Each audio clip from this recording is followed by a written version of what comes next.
শাপলা চত্বর হত্যাযজ্ঞের মামলায় কারাগারে পাঠানো হলো সাবেক মন্ত্রী আব্দুল লতিফ সিদ্দিকীকে। প্রসিকিউশন বলছে অভিযানে নীতি নির্ধারণী পর্যায়ে যুক্ত ছিলেন তিনি। কাদের সিদ্দিকীর অভিযোগ,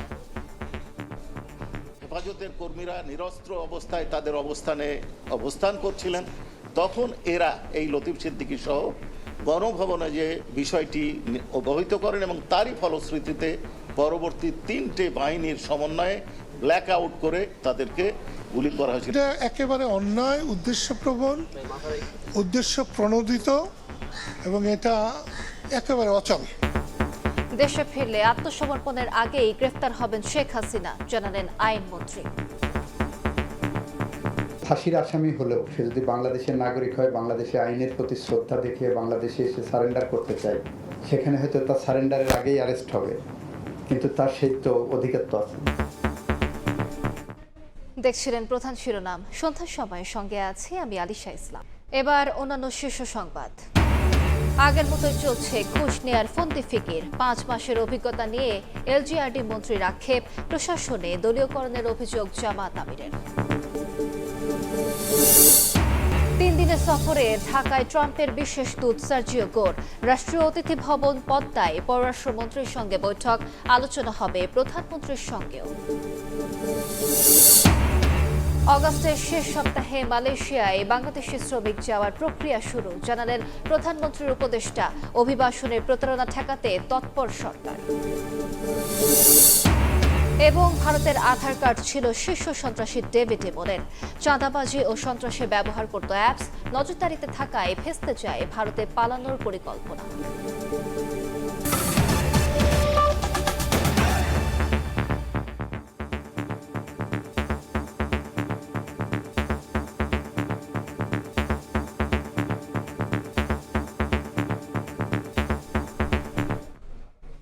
শাপলা চত্বর হত্যাযজ্ঞের মামলায় কারাগারে পাঠানো হলো সাবেক মন্ত্রী আব্দুল লতিফ সিদ্দিকীকে। প্রসিকিউশন বলছে অভিযানে নীতি নির্ধারণী পর্যায়ে যুক্ত ছিলেন তিনি। কাদের সিদ্দিকীর অভিযোগ, রাজনৈতিক উদ্দেশ্যেই ভাই লতিফ সিদ্দিকীকে মামলায় জড়ানো হয়েছে। হাজিরের প্রথম দিনে আদালত প্রাঙ্গণে পুলিশের সঙ্গে বাকবিতণ্ডায় জড়ান লতিফ সিদ্দিকী। বৃহস্পতিবার দুপুর 1টায় আন্তর্জাতিক অপরাধ ট্রাইব্যুনালে হাজির করা হয় সাবেক মন্ত্রী আব্দুল লতিফ সিদ্দিকীকে। ঢাকা মহানগর গোয়েন্দা পুলিশের যে গাড়িতে লতিফ সিদ্দিকীকে আনা হয় ট্রাইব্যুনালে, একই গাড়িতে ছিলেন ছোট ভাই কাদের সিদ্দিকীও। পরে লতিফ সিদ্দিকীকে শাপলা চত্বরে হত্যা ও মানবতা বিরোধী অপরাধের মামলায় গ্রেফতার দেখিয়ে কারাগারে পাঠানোর নির্দেশ দেন বিচারপতি নজরুল ইসলাম চৌধুরীর নেতৃত্বাধীন আন্তর্জাতিক অপরাধ ট্রাইব্যুনাল 2। কৃষক শ্রমিক জনতা লীগের সভাপতি ও ছোট ভাই কাদের সিদ্দিকীর অভিযোগ, অন্যায়ভাবে মামলায় জড়ানো হয়েছে লতিফ সিদ্দিকীকে। একটা উদ্দেশ্য নিয়ে আসামি করা, এর শুধু প্রতিবাদ জানাতে এসেছি। যদি উনি কোনো অপরাধের দায়ে যে অপরাধটা করেন নাই তার ফাঁসি হয়, আমরা সাদরে গ্রহণ করব। প্রসিকিউশন বলছে আওয়ামী লীগের তৎকালীন সাধারণ সম্পাদক সৈয়দ আশরাফের নীতি নির্ধারণী পর্যায়ে বৈঠকে উপস্থিত ছিলেন লতিফ সিদ্দিকী, যেখান থেকে হামলার নির্দেশনা এসেছিল। হেফাজতের কর্মীরা নিরস্ত্র অবস্থায় তাদের অবস্থান করছিলেন, তখন এরা এই লতিফ সিদ্দিকী সহ গণভবনে যে তৎকালীন প্রধানমন্ত্রী এবং এই মামলার 1 নম্বর অভিযুক্তকে বিষয়টি অবহিত করেন এবং তারই ফলশ্রুতিতে পরবর্তী 3টে বাহিনীর সমন্বয়ে ব্ল্যাক আউট করে এই নিরীহ নিরস্ত্র ছাত্র জনতার, মাদ্রাসা ছাত্র, তার সাথে দেশের যে দিয়েছিল তাদেরকে গুলি করা হয়েছিল। এদিন এজলাসে পুলিশের সঙ্গে বাকবিতণ্ডায় জড়িয়ে পড়েন লতিফ সিদ্দিকী। আদালতে কথা বলার অনুমতি না মেলায় নিজের ফাঁসি চান লতিফ সিদ্দিকী। সাবরিনা মজুমদার, সময় সংবাদ, ঢাকা। দেশে ফিরলে আত্মসমর্পণের আগেই গ্রেফতার হতে পারেন ফাঁসির দণ্ডপ্রাপ্ত শেখ হাসিনা। সকালে সচিবালয়ে এ কথা জানান আইনমন্ত্রী। একই সঙ্গে আন্তর্জাতিক অপরাধ ট্রাইব্যুনালের বিচার প্রক্রিয়া নিয়ে হিউম্যান রাইটস ওয়াচের প্রতিবেদন আমলে নিয়ে অভিযোগগুলো খতিয়ে দেখার কথা জানান তিনি। টানা ১.৫ দশকের দুঃশাসন অপশাসনে অতিষ্ঠ ছিল দেশবাসী। গুম খুনের মতো নির্বিচার অপরাধের অবসান আর বৈষম্য দূর করার দাবিতে সোচ্চার হয় ছাত্র জনতা। রাষ্ট্রীয় বাহিনীর হাতে প্রাণ যায় মানুষের। আওয়ামী লীগ সরকারের পতনের পর দেশ ছেড়ে ভারতে আশ্রয় নিতে বাধ্য হন শেখ হাসিনা। বিচারের কাঠগড়ায় ফাঁসির দণ্ডপ্রাপ্ত সেই আসামিকে ফেরাতে তৎপর সরকার। কিভাবে নিরসন করা যায়। বৃহস্পতিবার সচিবালয়ে আইনি সহায়তা বিষয়ক সমঝোতার স্মারক স্বাক্ষর অনুষ্ঠানে আইনমন্ত্রী জানান, ফাঁসির আসামি হওয়ায় শেখ হাসিনা দেশে ঢোকা মাত্রই তাকে গ্রেফতার করা হবে। একজন ফাঁসির আসামি হলেও সে যদি বাংলাদেশের নাগরিক হয়, বাংলাদেশে আইনের প্রতি শ্রদ্ধা দেখিয়ে বাংলাদেশে এসে সারেন্ডার করতে চায়, সেখানে হয়তো তার সারেন্ডারের আগেই অ্যারেস্ট হবে। আমার চৌহদ্দির মধ্যে যখন ঢুকবেন, সেই চৌহদ্দিতে ঢুকলে আইন যেটা আমাকে ক্ষমতা দিচ্ছে, আমি আইনের প্রয়োগটা করব। আন্তর্জাতিক অপরাধ ট্রাইব্যুনালের বিচার প্রক্রিয়া নিয়ে হিউম্যান রাইটস ওয়াচের প্রতিবেদন আমলে নিয়ে অভিযোগগুলো খতিয়ে দেখার কথা বলেন আইনমন্ত্রী। জানান, হয়রানিমূলক আইনগুলো সংশোধনের উদ্যোগ নেওয়া হবে। হিউম্যান রাইটস ওয়াচ মানে ওনাদের জায়গা থেকে ওনারা যদি একটা অবজারভেশন দেন, আমাদের দায়িত্ব হলো সেই অবজারভেশনটাকে কগনাইজেন্সে নিয়ে বিষয়টা খতিয়ে দেখা। সরকার চাইলে আগস্টে বিশেষ অধিবেশন ডেকে রাষ্ট্রপতি নির্বাচন করতে পারে বলে উল্লেখ করেন মন্ত্রী। গত অধিবেশন শেষ হওয়ার থেকে আগামী অধিবেশন পর্যন্ত 60 দিনের মধ্যে আমার ডাকতে হবে। সুতরাং এই দুইটা টাইম যেহেতু ম্যাচ করছে, আমি সে কারণে বলছি বিশেষ অধিবেশনের আপাতত প্রয়োজনীয়তা দেখছি না। যদি সরকার মনে করে নিশ্চয়ই ডাকতে পারেন। ৪৫ লাখ ঝুলে থাকা মামলা দ্রুত নিষ্পত্তি সরকারের একার পক্ষে সম্ভব নয় জানিয়ে আইনমন্ত্রী বলেন, বেসরকারি আইনি সংস্থার পাশাপাশি প্রয়োজনে সহায়তা নেওয়া হবে মালয়েশিয়ারও। হেবা করতে চাচ্ছেন বা উইল করতে চাচ্ছেন। কাজল আব্দুল্লাহ, সময় সংবাদ, ঢাকা। আগের মতোই চলছে ঘুষ খাওয়ার ফন্দি ফিকির। আটকে দেওয়া হচ্ছে ভালো কাজের উদ্যোগ। 5 মাসের অভিজ্ঞতা তুলে ধরে এভাবেই আক্ষেপ জানালেন স্থানীয় সরকার মন্ত্রী মির্জা ফখরুল ইসলাম আলমগীর। তবে প্রধানমন্ত্রী তারেক রহমানের হাত ধরে জুলাই আকাঙ্ক্ষা বাস্তবায়নের আশা প্রকাশ করেন বিএনপি মহাসচিব। আর মুক্তিযুদ্ধের মতো জুলাইয়ের চেতনাকে বিক্রি হতে দেয়া হবে না বলে হুঁশিয়ারি দেন তথ্যমন্ত্রী জহিরুদ্দিন স্বপন। মাস জুড়ে চলছে জুলাই শহীদ দিবসের নানা আনুষ্ঠানিকতা। এরই অংশ হিসেবে বৃহস্পতিবার তথ্য ও সম্প্রচার মন্ত্রণালয়ের উদ্যোগে চলচ্চিত্র ও প্রকাশনা অধিদপ্তরে আয়োজন করা হয় আলোচনা সভার। আলোচনা সভায় তথ্যমন্ত্রী বলেন, স্বাধীনতা যুদ্ধের অনির্বাণ চেতনা জুলাইয়ের চেতনার মধ্যেই নিহিত রয়েছে। বিএনপি সরকারের হাত ধরেই শহীদদের স্বপ্নের বাংলাদেশের বাস্তবায়ন হবে বলে আশা প্রকাশ করেন তিনি। আমাদের নেতা দেশনায়ক তারেক রহমান মাননীয় প্রধানমন্ত্রী এই আন্দোলনের নেপথ্যের কারিগর, প্রধান সেনাপতি নেপথ্যে।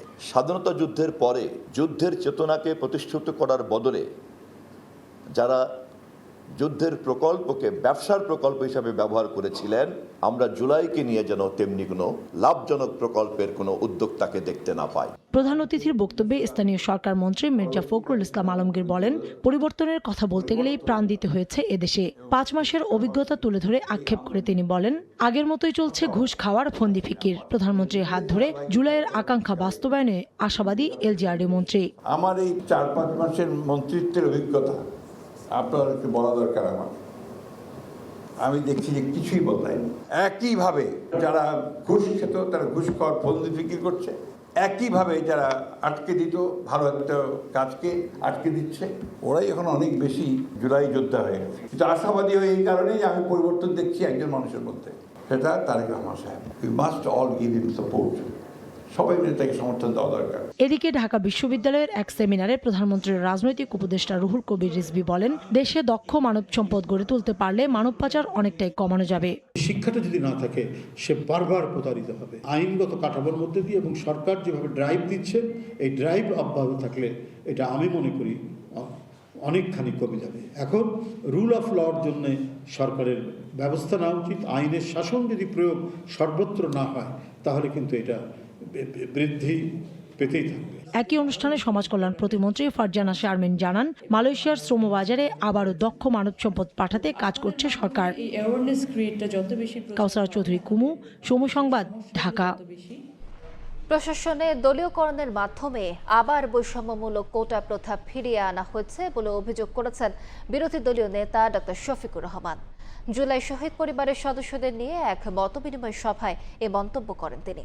অনুষ্ঠানে জামায়াতের সেক্রেটারি জেনারেল মিয়া গোলাম পরোয়ার হুঁশিয়ারি দেন, গণভোটের রায় নিয়ে সরকারকে তিল পরিমাণ ছাড় দেবে না জামায়াত। মাননীয় স্পিকারের কাছে। অভ্যুত্থানের দ্বিতীয় বর্ষপূর্তি উপলক্ষে জুলাই শহীদ পরিবারের সদস্যদের নিয়ে মতবিনিময় সভার আয়োজন করে জামায়াতের ঢাকা মহানগরী উত্তর ও দক্ষিণ শাখা। আপনারা দেশকে এই সংকট থেকে মুক্ত করেন। এ সময় নানা বিষয়ে সরকারের সমালোচনা করে বক্তারা বলেন, রাষ্ট্র পরিচালিত হচ্ছে বধির ব্যক্তিদের মাধ্যমে। এ সময় জামায়াত সেক্রেটারি হুঁশিয়ারি দেন, গণভোটের রায় নিয়ে সরকারকে তিল পরিমাণ ছাড় দেবে না তার দল। জাতির জন্য দুর্ভাগ্য, এমন একটি বোবা বধির সরকার এখন ক্ষমতায় আছে যার কানে কথা যায় না, শহীদ পরিবারের মায়ের সন্তান হাজার বেদনার কান্না শুনতে পায় না। জুলাই সনদের ভিত্তিতে অনুষ্ঠিত গণভোটের রায় কার্যকর করার প্রশ্নে আমরা তিল মাত্র ছাড় দিতে প্রস্তুত নই। গণভোটের রায় নিয়ে আন্দোলন না করতে সরকারের পক্ষ থেকে দেয়া আপোষের প্রস্তাব ফিরিয়ে দিয়েছেন বলে মন্তব্য করেন জামায়াতে আমির ডাক্তার শফিকুর রহমান। অভিযোগ করেন, প্রশাসনে দলীয়করণের মাধ্যমে আবারও বৈষম্যমূলক কোটা প্রথা ফিরিয়ে আনা হয়েছে। গণভোট আপনারা চাইলেন, আমরা চাইলাম, এখন আপনারা মানেন না, আমরা কিন্তু আমাদের জায়গায় আছি, আমরা এখান থেকে সরতে পারবো না। আমাদেরকে আপোষের অনেক প্রস্তাব দেওয়া হয়েছে, অনেক লোক টোপ বিভিন্নভাবে দেওয়া হয়েছে, আমরা এ পর্যন্ত এগুলা ঘৃণা ভরে প্রত্যাখ্যান করেছি সব জায়গায়।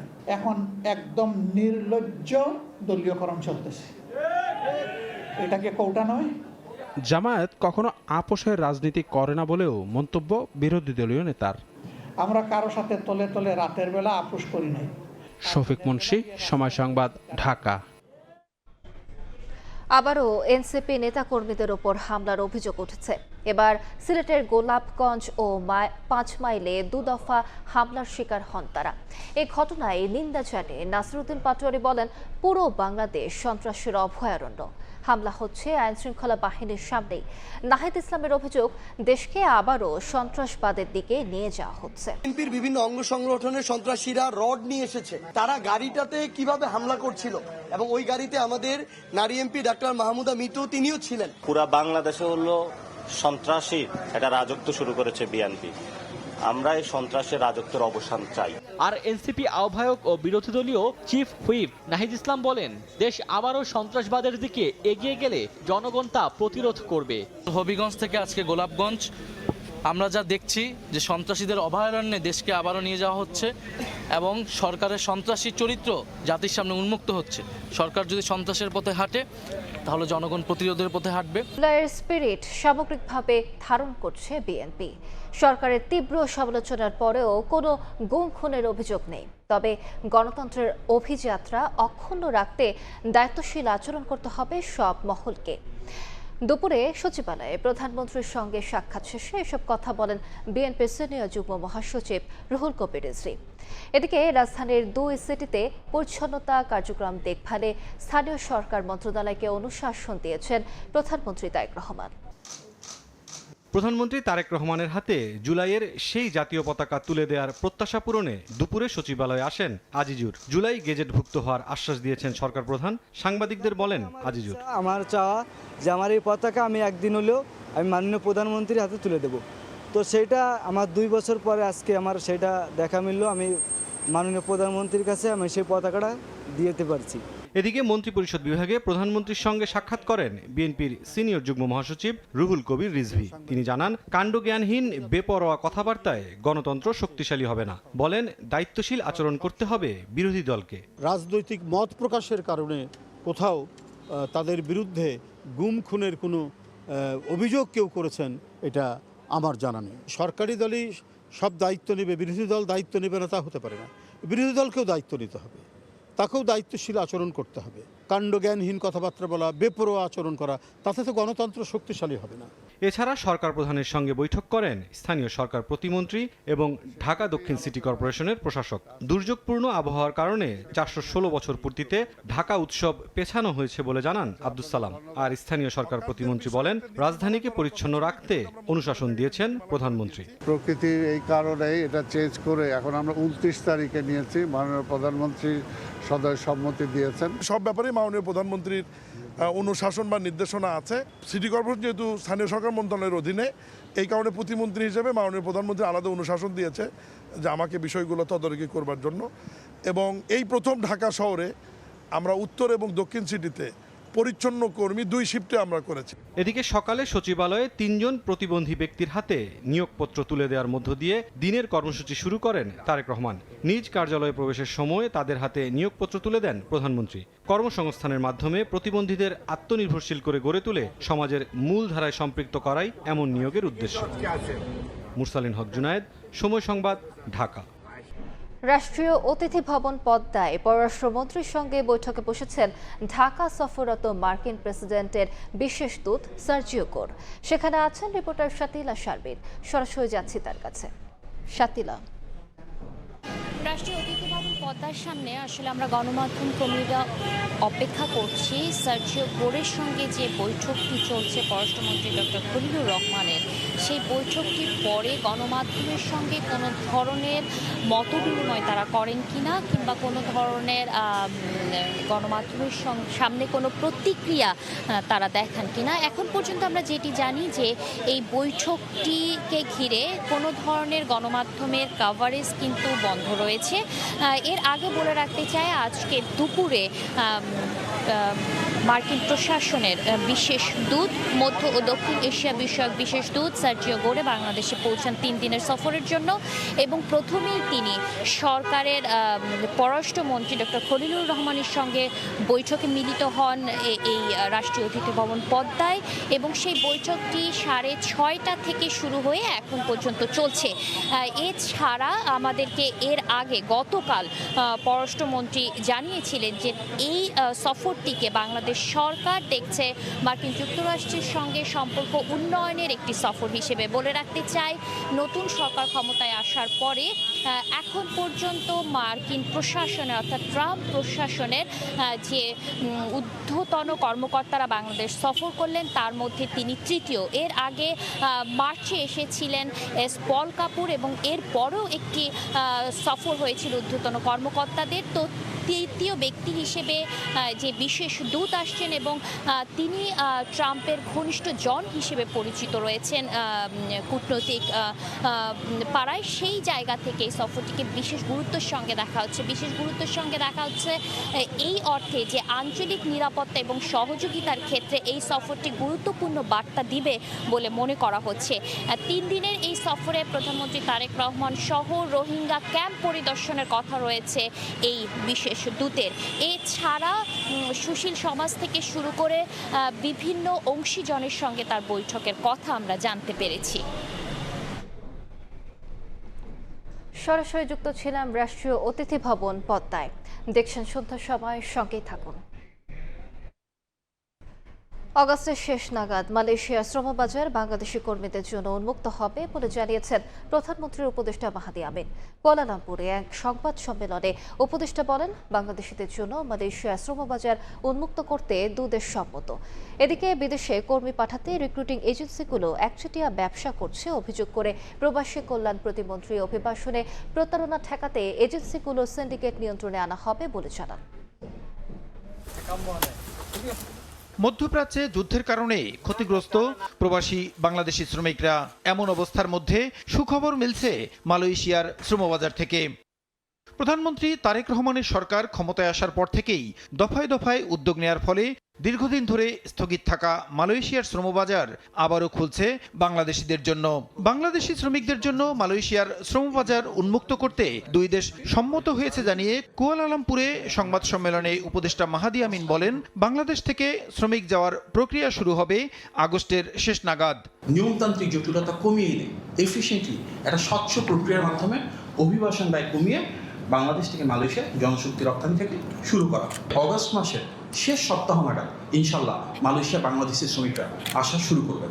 এদিকে প্রতারণার শিকার অভিবাসী কর্মীদের অভিযোগ নিষ্পত্তিতে চালু হলো অনলাইন কমপ্লেইন্ট ম্যানেজমেন্ট মডিউল। প্রবাসী কল্যাণ প্রতিমন্ত্রী বলেন, রিক্রুটিং এজেন্সিগুলোর একচেটিয়া ব্যবসা নিয়ন্ত্রণ করবে সরকার। সহায়তা দেওয়া হবে প্রতারিত শ্রমিকদেরও। যারা অবৈধভাবে প্রতারণার একটা চক্র হিসেবে কাজ করছেন তারা ভালো হয়ে যান। প্রত্যেককে ডিবি, পুলিশ, বিভিন্ন এজেন্সি নজরদারি করছে। বিদেশে নতুন নতুন শ্রমবাজার খোলার বিষয়ে প্রবাসী কল্যাণ মন্ত্রণালয়ে তৎপরতা দেখালেও গেল 6 মাসে কাজের অগ্রগতি সন্তোষজনক নয় বলেও মন্তব্য করেন নুরুল হক নূর। বাট আমি মনে করি এখানে প্রসূন আশিস, সময় সংবাদ, ঢাকা। দেশে ফেরার পর স্বয়ংক্রিয়ভাবে অন্তত 626 বাংলাদেশি শ্রমিকের ভিসা বাতিল করেছে সংযুক্ত আরব আমিরাত। এই তথ্য জানিয়ে সরকার বলছে তাদের ভিসা নবায়নের চেষ্টা করছে পররাষ্ট্র মন্ত্রণালয়। এমন ঘটনায় ভুক্তভোগীদের জন্য চালু হচ্ছে হটলাইন। পররাষ্ট্র প্রতিমন্ত্রী জানিয়েছেন, মিথ্যা তথ্য দিয়ে বিদেশে যাওয়ার প্রবণতা বন্ধে প্রয়োজনে অভিবাসন আইন সংশোধনের প্রস্তাব পাঠানো হবে আইন মন্ত্রণালয়। আরব আমিরাত থেকে ছুটিতে দেশে আসা 5,000 বাংলাদেশির ভিসা কোনো নোটিশ ছাড়াই বাতিল হয়েছে এমন খবর আসে গণমাধ্যমে। এতে মধ্যপ্রাচ্যে থাকা প্রবাসীদের মধ্যে বেড়েছে উদ্বেগ, উৎকণ্ঠা। বিষয়টি খতিয়ে দেখতে আন্তঃমন্ত্রণালয় বৈঠক করে সরকার। বৈঠক শেষে 5,000 প্রবাসীর ভিসা বাতিলের তথ্য সঠিক নয় জানিয়ে পররাষ্ট্র প্রতিমন্ত্রী বলেন, এর সংখ্যা 626 জন। এর মধ্যে 417 জনের ভিসা রিভিউ করতে আমিরাত সরকারের কাছে পাঠানো হয়েছে বলেও জানান শামা ওবায়েদ। ভিসা ক্যান্সেল হচ্ছে বা অটো ক্যান্সেল হচ্ছে, সেগুলো 5,000 বা কিছু সংখ্যা বলা হয়েছে, যে সংখ্যাটা সঠিক নয়। আমাদের দূতাবাসের তথ্য অনুযায়ী, আরব আমিরাতের তথ্য অনুযায়ী 626 জনের ভিসা অটো ক্যান্সেল হয়েছে। প্রবাসী কল্যাণ ও বৈদেশিক কর্মসংস্থান প্রতিমন্ত্রী জানান, ভিসা জটিলতায় ভুক্তভোগীদের জন্য দেশে এবং সংযুক্ত আরব আমিরাতে জরুরি হটলাইন সেবা চালু করবে সরকার। একই সঙ্গে বিদেশগামীদের আইন বহির্ভূত পথে না যাওয়ার আহ্বান জানান তিনি। প্রবাসী কল্যাণ ও বৈদেশিক কর্মসংস্থান মন্ত্রণালয় একটা হটলাইন চালু করা হবে, যে দেশে এসে যাদের ভিসা ক্যান্সেল হয়েছে বা যারা এই ধরনের ভুক্তভোগী তাদেরকে সাপোর্ট করার জন্য, এবং আরব আমিরাতেও সেখানে একটা হটলাইন বা জরুরি সেবার একটা লাইন ওপেন করা হবে। শামা ওবায়েদ জানান, ভুয়া তথ্যে বিদেশে যাওয়ার প্রবণতা বন্ধে প্রয়োজন হলে অভিবাসন আইন সংশোধনের উদ্যোগ নেওয়া হবে। প্রবাসী বাংলাদেশিদের সে দেশের আইন মেনে সামাজিক যোগাযোগ মাধ্যম ব্যবহারের অনুরোধ জানান তিনি। যখন আরব আমিরাতে কোনো আইন ভঙ্গ করে, তারা ফেসবুকে লেখালেখি করে হোক বা অন্য কোনোভাবে হোক, তখন কিন্তু ওদের আইন অনুযায়ী তারা ব্যবস্থা নেবে। এদিকে মিয়ানমারে আটক 27 জন বাংলাদেশিকে শনাক্ত করেছে সরকার। তাদের নিরাপদে ফেরাতে দেশটির কর্তৃপক্ষের সঙ্গে যোগাযোগ অব্যাহত রয়েছে বলেও জানান পররাষ্ট্র প্রতিমন্ত্রী। শাতিলা শারমিন, সময় সংবাদ, ঢাকা। হজযাত্রীদের লাগেজ ব্যবস্থাপনার জন্য প্রতিনিধি দল পাঠানো হবে বলে জানিয়েছেন বেসামরিক বিমান প্রতিমন্ত্রী রাশিদুজ্জামান মিল্লাত। সকালে রাজধানীর চিন্ময়ত্রী সম্মেলন কেন্দ্রে হজ ও ওমরাহ মেলার উদ্বোধনী অনুষ্ঠানে কথা বলেন তিনি। আগামী বছর থেকে হজযাত্রীদের খরচ কমাতে সরকার কাজ করছে বলেও জানান প্রতিমন্ত্রী। রাজধানীর আগারগাঁওয়ে চিন্মৈত্রী সম্মেলন কেন্দ্রে 3 দিনব্যাপী পবিত্র হজ ও ওমরাহ মেলা। এতে অংশ নেয় 143টি এজেন্সি ছাড়াও বিভিন্ন আর্থিক প্রতিষ্ঠান। বৃহস্পতিবার মেলার প্রথম দিনে স্টলগুলোতে ভিড় করেন হজ ও ওমরাহ গমনোচ্ছুরা। এক ছাদের নিচে সব সেবা পেয়ে উচ্ছ্বসিত তারা। আর যাত্রীদের সর্বোচ্চ সেবা দিতে নিজেদের প্রস্তুতির কথা জানান এজেন্সি সংশ্লিষ্টরা। মেলায় কি কি সুযোগ সুবিধা দিচ্ছে, কি কি অসুবিধা আছে, সশরীরে এসে ওনাদের সঙ্গে যদি ডাইরেক্ট কথাবার্তা বলেন তাহলে অনেক বেশি জানতে পারবেন এবং আপনার আস্থা তৈরি হওয়ার একটা সম্ভাবনা থাকে। মেলায় যারা বুকিং করবে তাদের জন্য আমাদের স্পেশাল ডিসকাউন্ট আছে, হজ এবং ওমরাহ দুইটার মধ্যেই আছে। মেলার উদ্বোধনী অনুষ্ঠানে বেসামরিক বিমান চলাচল ও পর্যটন প্রতিমন্ত্রী রাশিদুজ্জামান মিল্লাত জানান, হজ যাত্রীদের লাগেজ ব্যবস্থাপনায় সৌদি আরবে পাঠানো হবে বাংলাদেশের প্রতিনিধি দল। হাজিদের লাগেজের যে 2-3টা অসুবিধা দেখলাম, শুনলাম, এগুলি যাতে এই 27-এর হজের না হয় সেটা এনশিওর করা হলো।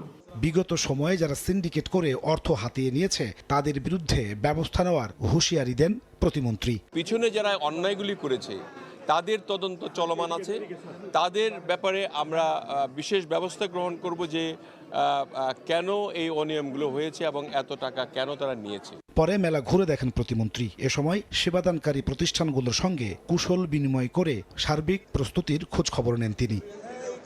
নাজমুস সালেহী, সময় সংবাদ, ঢাকা।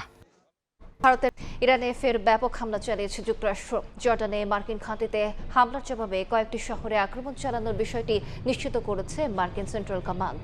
এই ঘটনায় শিশুসহ কয়েকজন হতাহত হয়েছেন। এদিকে ইরাকে যুক্তরাষ্ট্র ও সৌদি আরবের যৌথ বিমান হামলায় নিহতের সংখ্যা বেড়ে 24 জনে দাঁড়িয়েছে। নিহতদের মধ্যে ইরানের আইআরজিসির কয়েকজন সদস্য আছেন বলেও জানা গেছে। একে নিজেদের সার্বভৌমত্বের ওপর চরম বিপজ্জনক আক্রমণ হিসেবে উল্লেখ করে কড়া নিন্দা জানিয়েছে বাগদাদ ও তেহরান। দেখছেন সন্ধ্যার সময়। অস্ট্রেলিয়া সিরিজের প্রস্তুতি নিয়ে সন্তুষ্ট নন টেস্ট অধিনায়ক নাজমুল হোসেন শান্ত। বৈরী আবহাওয়ার কারণে অনুশীলন সেশনগুলোতে বিঘ্ন ঘটায় হতাশ ক্যাপ্টেন।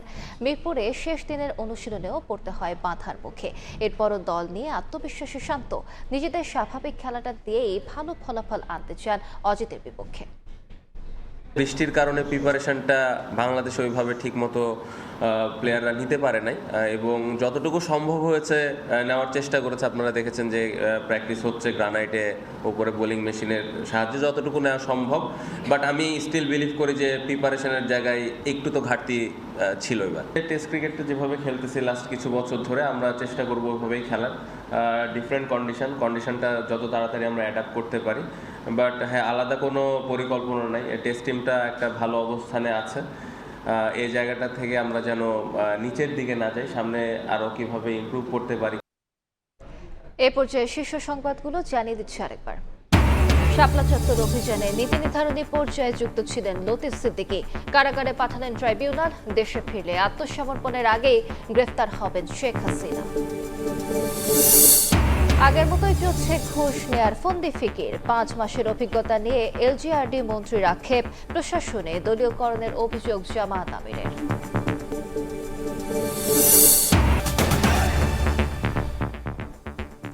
এ ছিল সন্ধ্যার সময়। এরপর জনপদের সময় নিয়ে সঙ্গে থাকবেন গোলাম রাব্বি। আলিশা, আপনাকে ধন্যবাদ। জনপদের সময় নিয়ে আসছে কিছুক্ষণ পর। সঙ্গেই থাকুন সময়ের।